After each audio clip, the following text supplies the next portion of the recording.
Pelster will speak about Dipolar Bose-Einstein Condensate with weak disorder. Yeah, good morning everybody. Great pleasure to be here, and therefore I would like to thank Rudy and Carlos for bringing us together to this nice meeting. So in this talk I would like to demonstrate by a particular example that bringing together two different fields may lead to the emergence of new properties. So in detail, I would like to consider a Dipolar Bose-Einstein condensate in a disordered environment, and we will see that bringing together dipolar interaction and work leads to the emergence of anisotropic superfluidity. So in the first part, I would like to speak about Dipolar Bose-Einstein condensates. Here on the right hand side you see a sketch of the mean field picture. So when we have a dipolar BC, usually we have a contact interaction plus the dipolar interaction, and the strength of the contact interaction is schematically shown here by the size of the spheres, and the strength of the dipolar interaction is sketched here in the cartoon by the length of the arrows. It's assumed that all the dipoles are polarized.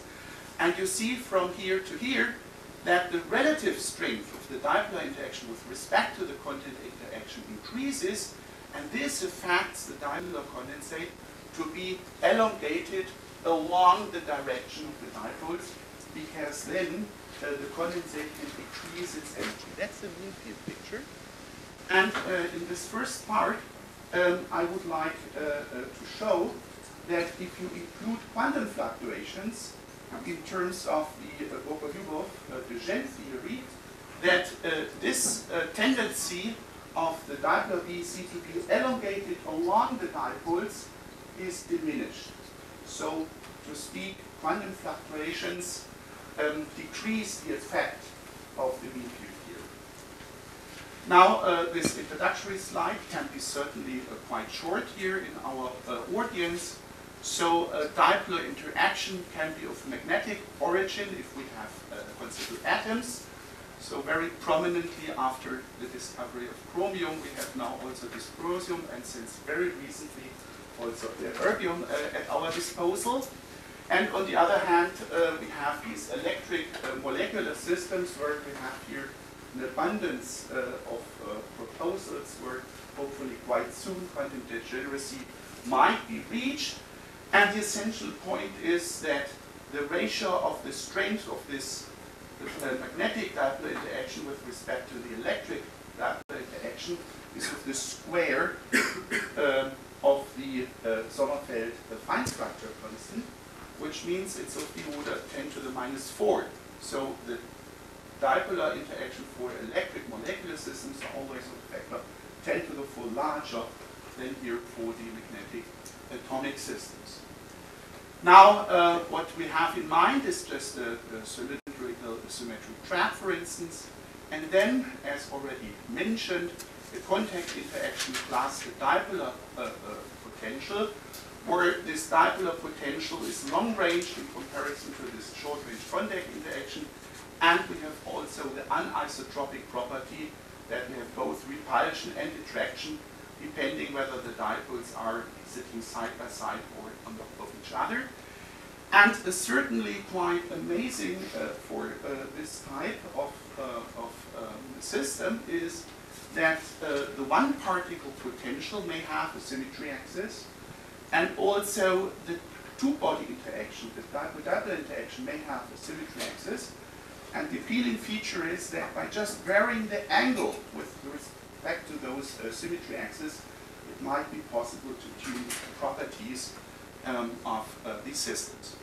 Now let me come first to a brief review of the mean field theory, which has been developed some time ago by Eberlein, Giovanazzi, Odell, and others.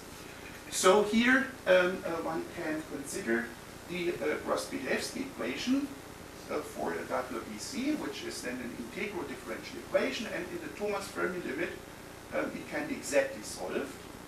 Alternatively, one can also proceed along a variational procedure.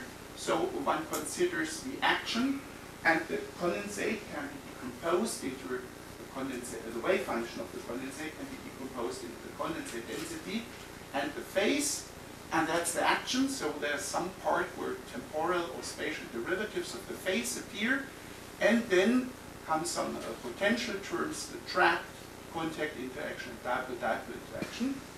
And a very reasonable variational ansatz to treat the dipolar BC is to assume that both the condensate density and also the phase have spatial dependence as if no dipolar interaction would be present.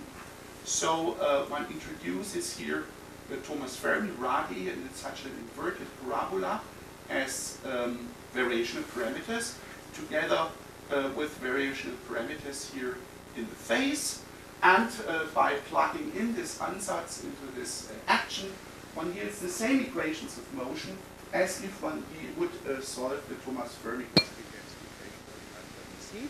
And it turns out that this has just a classical, it looks like a classical equation of motion, where the mean field potential has a drag contribution, has a contribution coming from the contact interaction, and then one additional term coming from the relative strength epsilon of the dipole-dipole interaction with respect to the contact interaction. And this factor f here, this function, is the anisotropy function, which is just varying between 1 and -2, depending on the ratios here of the respective Thomas Fermi radii. And the interesting thing is, just as a side remark, that this anisotropy function always appears when you deal with many-body physics and dipolar systems. So it doesn't matter whether you look at zero temperature or whether you investigate the shift of the critical temperature or whether you look for dipolar Fermi gases. Everywhere this anisotropy function somehow, in a disguised way, shows up. Now, once you have such nice equations of motion, you can start to solve them. So, for instance, you can look for the aspect ratio, so for the ratio of the extension of the cloud in the x direction with respect to the z direction, as a function of the relative dipolar interaction strength. And what you typically see here is that this aspect ratio decreases. And this decrease just corresponds to this cartoon here. Namely, it means that you have an elongation of the dipole condensate in the direction of the dipolar dipole. So, and you have here not only a stable branch, but also a dashed line here, which means it's an unstable branch. So if epsilon here is smaller than 1, you have only a stable branch, but for epsilon larger than 1, you have both a stable and an unstable branch for every trap aspect ratio which is present. Now another property which was a cornerstone experiment to demonstrate the presence of the dipolar interaction for the chromium in the Stuttgart group was to look for the time of flight. So here you see the aspect ratio as a function of time, and the blue and red dots correspond to two different configurations. One configuration being that the two symmetry axes of trap and dipole-dipole interaction being parallel or being orthogonal to each other. And you see clearly that the experimental dots deviate from the dashed black line, which would be the line without a dipole-dipole interaction. So this resolution here was, so to speak, the fingerprint for the presence of the dipole-dipole interaction. Now the question is, how does this picture change in view of taking into account, in addition, on top of the mean field, quantum fluctuations? Now, quantum fluctuations become more important the larger the interaction becomes. So if we are working towards dysprosium or erbium, where stronger dipolar interactions are present, or if we even envision heteronuclear molecules with even stronger dipolar interactions, then certainly at some point quantum fluctuations might be important. And therefore, let's look what are the corresponding consequences. which we have worked out here in these references. So what you do is you set up the good old Bogoliubov-Dejean equations, which are, again, unfortunately, integral differential equations, so you cannot solve them analytically.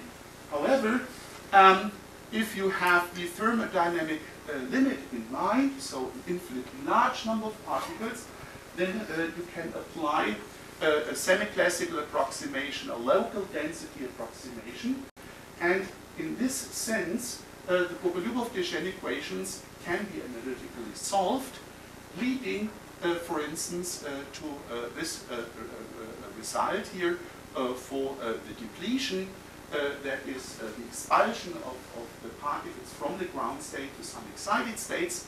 So the black part here is the good old result of Bogoliubov if you would have only a contact interaction. And then this red function here, Q3, is a Dipolar enhancement function. It varies from 1 to 1.3, but you should be careful because this Dipolar enhancement function only reveals the explicit dependence on the dipolar interaction strength. Unfortunately, there's also an implicit dependence hidden here in the density at the origin, because this density here at the origin of the trap depends on the Thomas Fermi radii, and the Thomas Fermi radii themselves depend via some equations from the dipolar interaction strengths. But here just the explicit dependence varies from 1 to 1.3.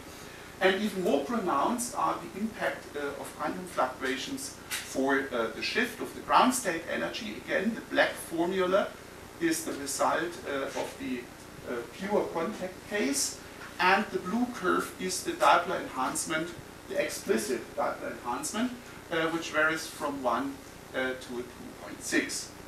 Now, this shift here of the ground state energy can be now feed into superfluid hydrodynamics, and this then leads to a quite simple extension of the mean field equations shown before. So here are the mean field equations shown before from Eberlein, Giovanazzi, and others, and this is just an additional contribution coming here from the quantum fluctuations from a Bogoliubov theory at 0 temperature. So again, we have nice equations of motions where we consider these additional contributions as perturbative corrections.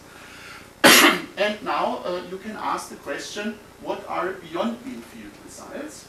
Now, first of all, let's look at the aspect ratio.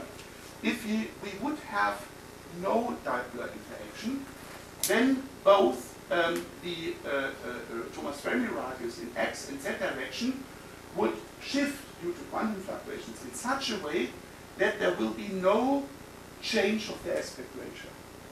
However, if you include dipolar interactions, then there is a change due to quantum fluctuations, and this change is at least positive, which is just revealing the fact which I've mentioned before, that whereas the mean field likes to extend the dipolar BC along the direction of the dipoles, the quantum fluctuations work against this effect.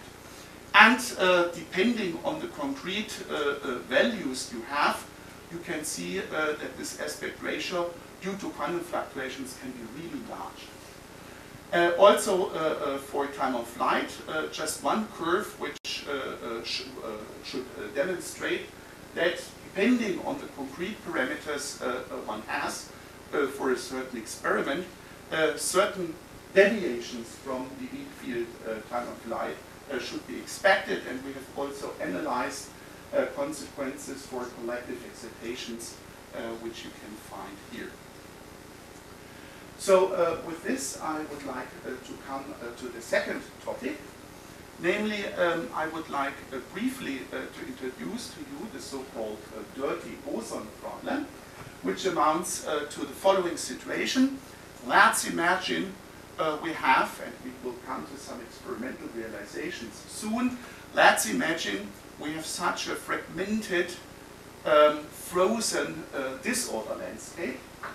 This can be characterized by two quantities, roughly, namely the average height of a mountain or the average depth, of a valley.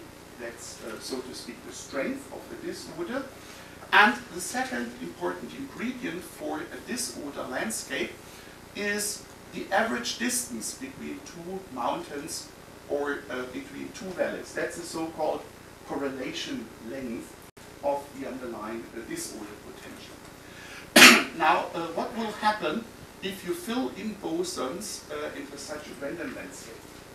Now, without the disorder potential, we know that the bosons have basically two possibilities. Either they macroscopically occupy the ground state, or they go due to thermal quantum fluctuations into some excited state. So we have two possibilities. However, when we switch on now an additional disorder landscape, the bosons turn out to have the third possibility, namely, when you imagine you have here a certain minimum of the random landscape, then you may expect that you have a little droplet of BC in this minimum. And in the other minimum here, you may have also a little droplet of BC. So the picture is that you may have a fragmented BC droplet landscape in the minima of your disorder landscape. And these tiny BEC droplets are certainly a loss for the global condensate, and therefore should lead to certain effects. And now we will start briefly with the experimental realization. So here is, as an example, controlled randomness, as has been realized some time ago in Gushou group by laser speckles. So here you have a laser shining through a diffusive glass plate, and due to the diffusiveness of the glass plate, you have a very irregular interference pattern which may be reflected due to a BC cell. And what happens there can be seen here. What you see is fragmentation due to some reason which I don't know. The experimentalists measure the strength of the disorder in units of hertz, so 0 hertz means no disorder, so we have a nice BC. But once the strength of the disorder reaches a certain value, you see a certain fragmentation, and if the disorder becomes very strong, then basically the global BC is gone and you have only the droplets. Now, these laser speckles per construction have been for a very long time been a tool to investigate essentially two-dimensional disorder potentials. And therefore the question is whether you could also realize an isotropic laser speckle potential, so to speak. And in order to do this, we have a suggestion for the experimentalists. Namely, we consider the case that we have an ellipsoidal reflective cavity with here tiny holes through which we shine a laser. And in both foci of the ellipsoidal cavity, we put in one focus a glass sphere. So when we have here a laser shining on the glass sphere is supposed to distribute the laser light in all directions. So when the laser light here is reflected, the interference pattern is reflected here and reflected at the border here of the ellipsoidal cavity, then all the laser lights come together here at the focus B, where we have our Bose-Einstein condensate, and we expect that in this case it might be possible to have a true isotropic three-dimensional laser speckle potential. Now, another possibility would be to consider undesired randomness. So other traps, as they have been realized in the former group of Schmidtmeyer in Heidelberg or in the group of Fortasch-Zimmermann in Tübingen, where you have the following situation. You have just a wire of, let's say, 100 micrometer with a current running through it. And so you have nice circular magnetic field lines. And in addition, you superimpose this with an additional homogeneous magnetic field. And due to the superposition, what you get is you get a very nice harmonic potential at a distance of, let's say, 10 micrometers. And the experimentalists now measured the magnetic field at the minimum of this harmonic trap here along the wire. And the experimental result is shown here. So there's a relative variation of the magnetic field of the order of 10 to the minus 4, 10 to the minus 5, coming from the following. A wire is nothing perfect. A wire has irregularities at the surface. And due to these irregularities at the surface, this translates itself into tiny variations into these wire traps. So the question is, what happens once a condensate is brought into such a disorder environment? And this has been investigated now 20 years ago by Wang and Meng. That's basically a Bogoliubov theory for dirty bosons. And in the Buddhist application, where we have just a homogeneous Bose gas and we have delta correlation, which is certainly not experimental, but let's take this example for simplicity. Then what happens is the following.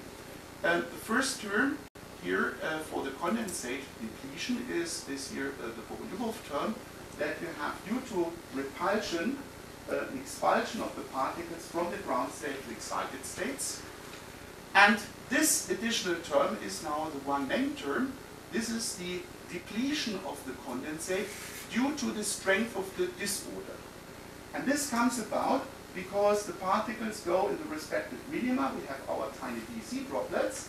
Therefore, we have a loss, here the minus sign, for the global condensate. Now, what happens to the superfluid? In order to determine the superfluid, what you have to do is you have to give your system, for instance, a kick, and the number of particles which go with it are the normal fluid particles, and the complement, that is the gas which just remains steady despite of the movement of the container, is the superfluid. Now, the Bogoliubov theory says that there is no depletion due to interaction whatsoever, so everything still remains 100% superfluid. However, due to the disorder, there is a depletion, and strangely enough, this depletion is of a factor 4/3 larger than the condensate depletion which we have here. Now that it is a factor 4/3 comes out of a calculation. However, I can try to make some argument that this is a factor larger than 1. Why? Because when we have our local DC droplets, then these DC droplets certainly are an obstacle for the superfluid which is coming, right? And therefore, this obstacle, because the tiny DC droplets are an obstacle, the superfluid has to be smaller, which means the depletion has to be larger here for the superfluid than for the condensate. Now, although this theory of Wang and Meng is nearly 20 years old, so far there's no experimental verification or falsification of this Wang-Meng theory. And we were wondering what would be the simplest experiment to test this Wang-Meng theory. And we came up some time ago with a proposal to look for collective excitations, because collective excitations are the most accurate measurements we can perform in our Bose-Einstein condensates. And so we generalized this theory from a homogeneous case to a trap case, from a delta correlation to a, let's say, a Gaussian correlation. And if you plug in the numbers, it turns out to give the following result. Whatever frequency you consider, you always have the same effect, namely that the shift of the frequency due to the presence of the disorder decreases rapidly with the coherence length of the disorder. Remember, the coherence length was the average distance between two mountains or two valleys, So if we plug in, for instance, here these values from the Bush experiments of a coherence length of 10 micrometers, you get a relative coherence length of about 7. So you are about here, which means the disorder effect has dropped to 0, irrespective of the strength of the disorder potential. And exactly in these initial experiments, it was not possible to observe any disorder effect on the collective excitations, although experimentally the strength of the disorder was very much increased. That's paradoxical. We increase disorder very tough, but we do not see an effect on the frequency of the collective excitation. And our understanding of this phenomenon is that whatever they did, they were working here, so they could do with the strength of the disorder what they wanted. There was no effect possible. Therefore, in order to really make an experiment on this, to really show the effect of disorder on the collective excitations, it is necessary to decrease a little bit the coherence length. So, for instance, the group of an ASB claims to have a coherence length of a factor 10 smaller, and the factor 10 smaller would transport you already here where you could see a significant effect, right? So that's a suggestion already some time ago, but I like to tell this at the conference because I still hope that somebody sometime, some experimentalist, will try to show that this one-man theory is really valid.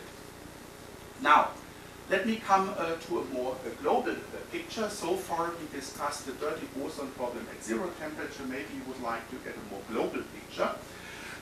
Now, the point is, we have the physical idea to have here the BC droplets. The question is it also possible to quantify precisely the number of particles being in these BC droplets? And in order to do so, we looked in the literature, in particular in the spin glass literature, because there a similar phenomenon is present. Namely, you have a paramagnetic phase, and you have a ferromagnetic phase, but you have also a spin glass phase if you have disorder involved between the spins. And then you have locally, you have spins which are orientated, and this is measured by the Edwards-Anderson order parameter. And what we did is we transferred this Edwards-Anderson order parameter to the Bose context in order to be able to describe the so-called Bose glass phase. And this Bose glass phase means it's a phase where you have no global condensate, but you have already the tiny BC droplets. So, and the definition of this order parameter is given here. So it's just spin glass theory transferred to the Bose glass context. So here you have correlations between two fields. The brackets here denote the quantum average, and the overline here the disorder average. So if we have a psi star correlation at different space points at the same time, do first the quantum average, then the disorder average, and we look for x minus x prime going to infinity, well, we have the off-diagonal long-range order, we have the condensate density, as usual, no big deal. However, the big deal comes from the Edwards-Anderson concept, namely you take again psi star, you do the quantum average, but then you do the absolute square and then the disorder average. And then it turns out that in the off-diagonal long-range limit, not only the condensate, but also this Edwards-Anderson order parameter emerges. Which means, if we have now two order parameters, namely a global condensate parameter and a local BC droplet order parameter, we can distinguish not only between the gas, where all order parameters vanish, and the superfluid, where the condensate here is non-zero, and at least within our Harvey-Fock theory, it turned out that then also the local BCs are present, but it's also possible to get your hands on this Bose glass phase, where you have no global condensate, but you have local BC droplets. And the global picture looks like this. For delta correlation, here is the strength of disorder versus the temperature. For small enough disorder, you have a first order phase transition between the gas and the superfluid. within this Hartree-Fock mean field theory. But for large enough disorder, cooling leads from the gas first to the Bose glass phase. So we have first the BEC droplets, and only further cooling brings you then into the superfluid phase. However, this certainly has to be refined for a trap. Now let's bring both parts of the game together. So the dipolar BEC and the disorder landscape. And as I would like to show now, this brings us to a very interesting topic, namely anisotropic superfluidity. Usually one is accustomed to the fact that the superfluid density, that's a scalar. That's just the number of particles per volume being superfluid. However, if you look closer to the concept of superfluidity mentioned previously, you give the system a kit, and then you ask what is the momentum of the system, how many particles go along, and what remains sitting. It turns out that the superfluidity is just a response function, which means if you have a system which is no longer isotropic, and if we have dipolar interaction, there is no anisotropy, we have only an SO2 symmetry, not an SO3 symmetry anymore. So it does matter whether you move the system along the dipoles or perpendicular to the dipoles. So moving along the dipoles and moving perpendicular to the dipoles leads to different superfluid densities. And that's a phenomenon at zero temperature, which we would have not expected, because at zero temperature, without disorder, a dipolar BEC, well, according to Gogol-Lyubov, everything is superfluid, so it's a scalar. And only thermal fluctuations lead to an anisotropic superfluidity without disorder.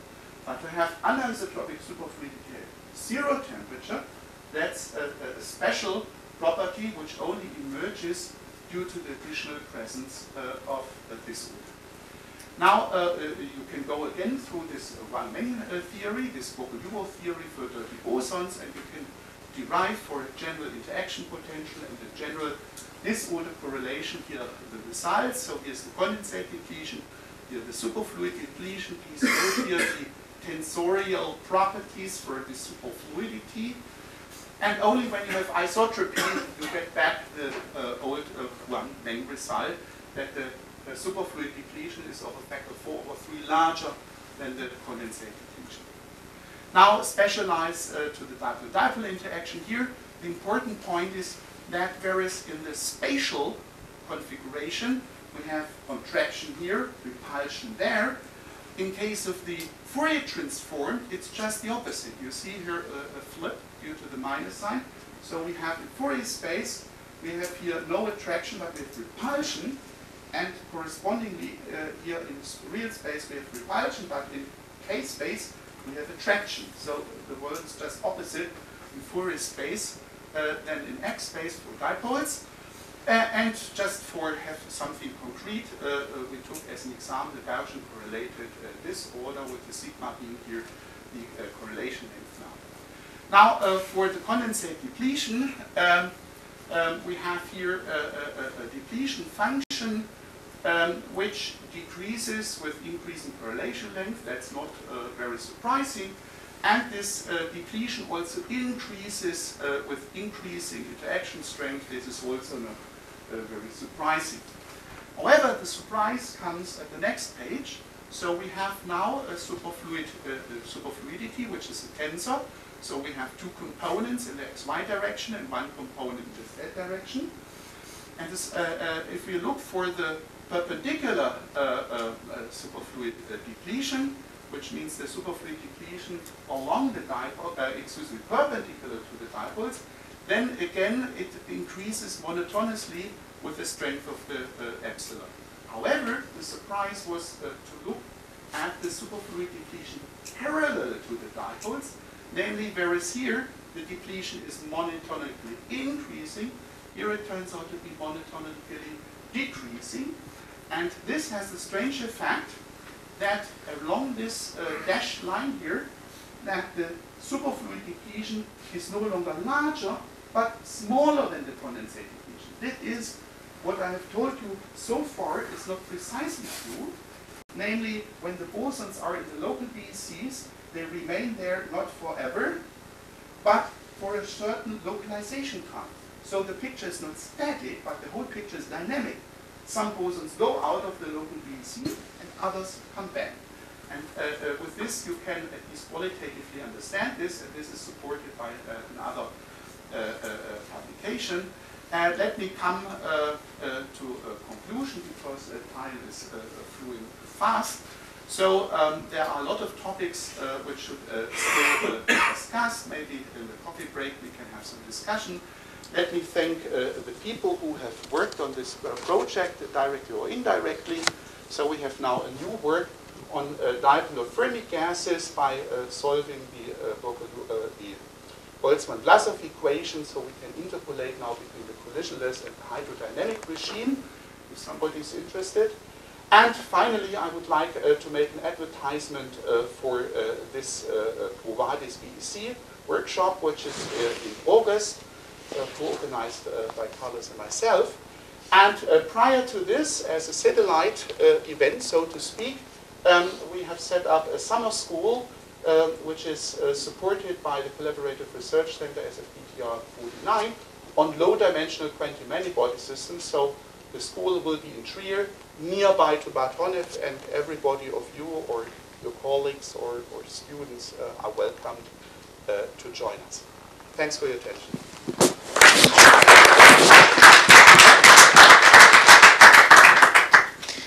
Thanks for your talk, Axel. It's time for question. Yeah.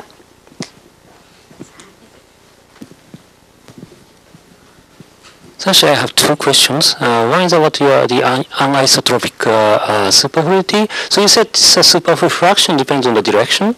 Yes. Then is that related to this Lawton physics? I mean, in well, you know, if you calculate excitation spectrum, you should have some Lawton minimum in the direction you have repulsive interaction. I would have to think about the relation to Lawton physics. Mm-hmm. Okay, the other question is that you use this Hartree-Fock approximation to describe the Bose-Glass transition. But usually, well, it's one question, is this Hartree-Fock approximation, it's Hartree-Fock-Bogoliubov type approximation? Only Hartree-Fock, without Bogoliubov. Ah, okay. Therefore, I was so careful not to temperature. We were not able, unfortunately, to make a Hartree-Fock-Bogoliubov field. Ah, okay, that's why you would.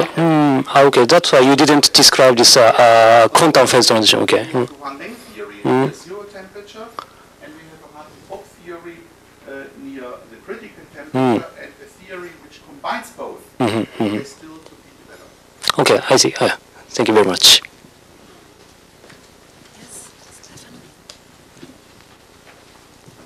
Yeah, I also have two questions. The first one is actually related to the superfluid transition that you are describing here. So the fact that for low disorder, the transition you find is first order, this is probably an artifact of the Hartree-Fock theory, because it would be first order also in the absence of disorder.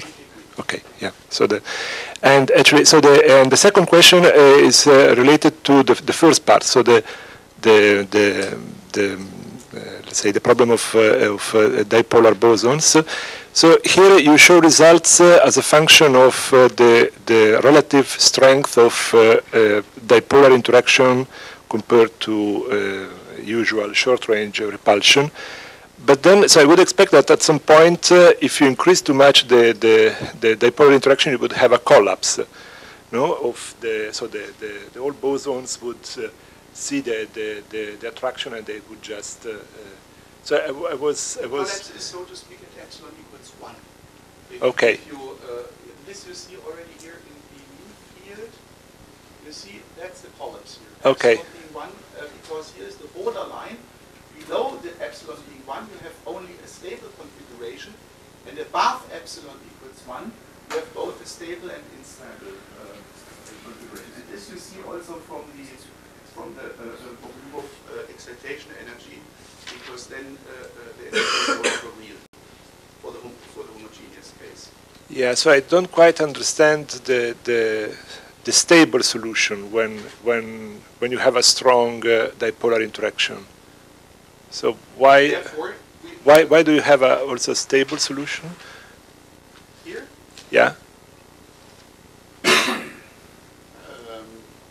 Because I would expect that all the bosons just so since they are attracting in the direction of the dipole, so they would just collapse. so let's have a look. Okay, so for a certain epsilon 10, we have two here at the orange case, which is corresponds to a lambda of 5.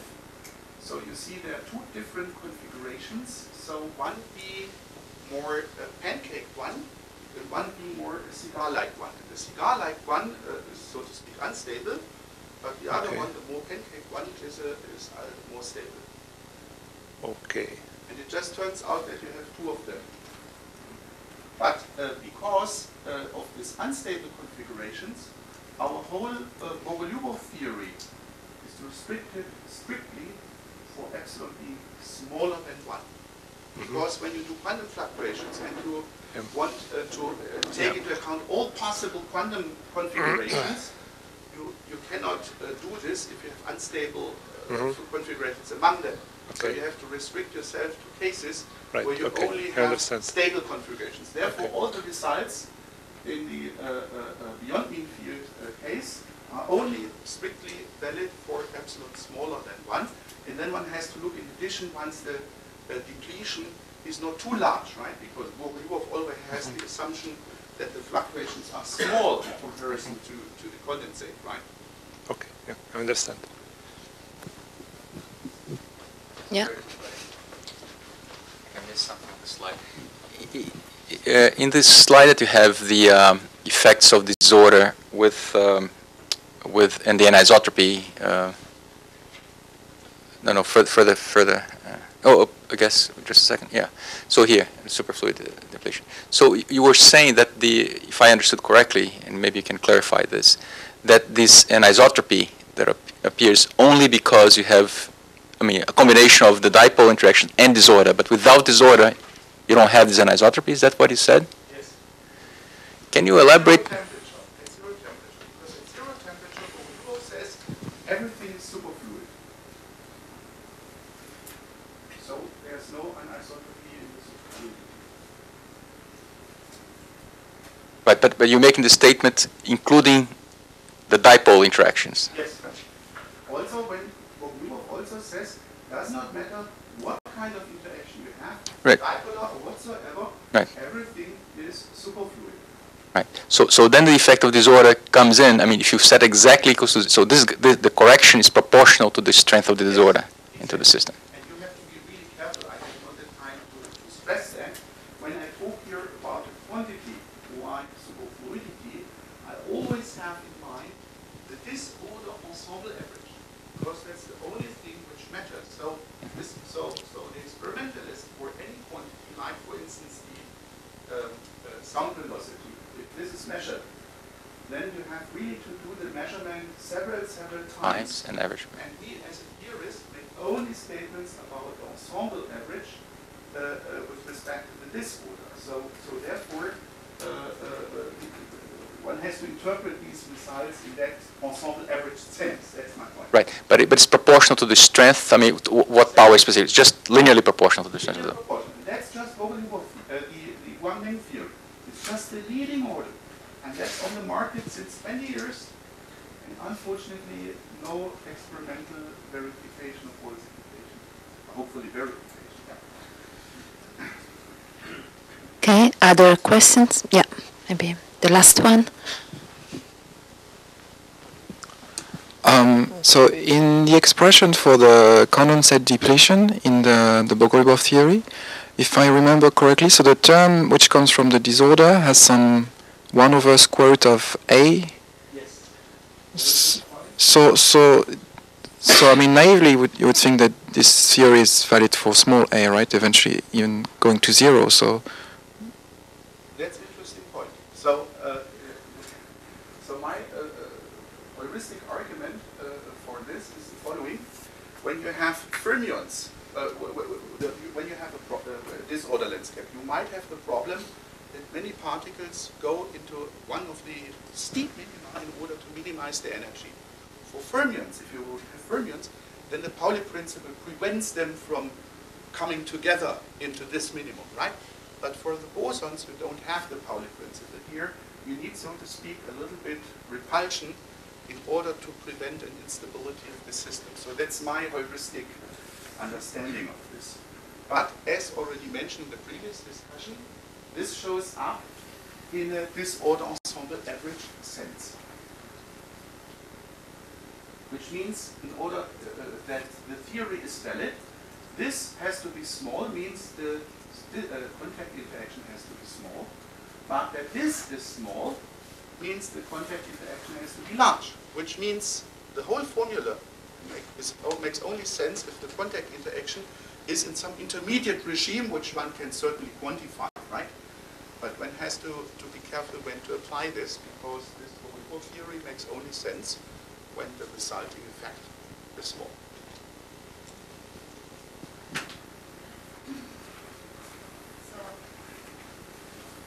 If there are no other questions, I think we can thanks Axel again and move to the coffee break.